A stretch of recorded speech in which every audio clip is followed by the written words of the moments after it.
আসসালামু আলাইকুম।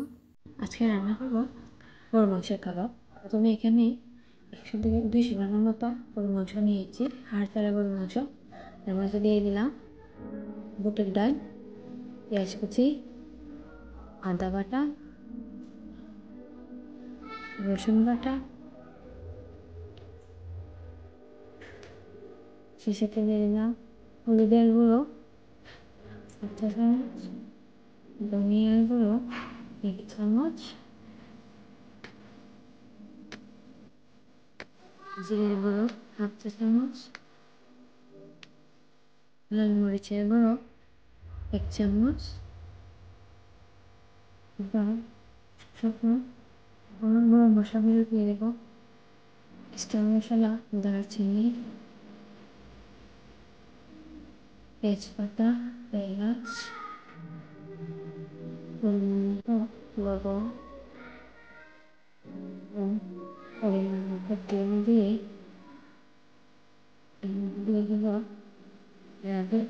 রাঁধুনি ভাবে মশলা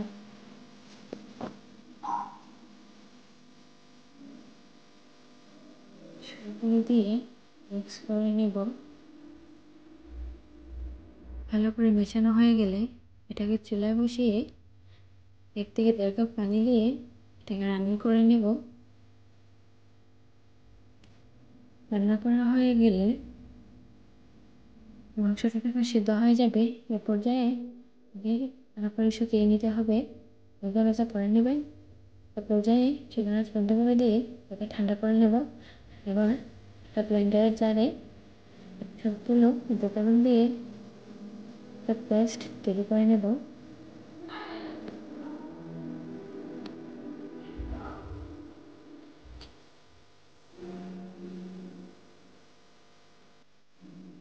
পেস্ট করা হয়ে গেলে অন্য একটা বাটিতে ঢেলে নেবেন। এর মধ্যে দিয়ে দেব পেঁয়াজের কুচি,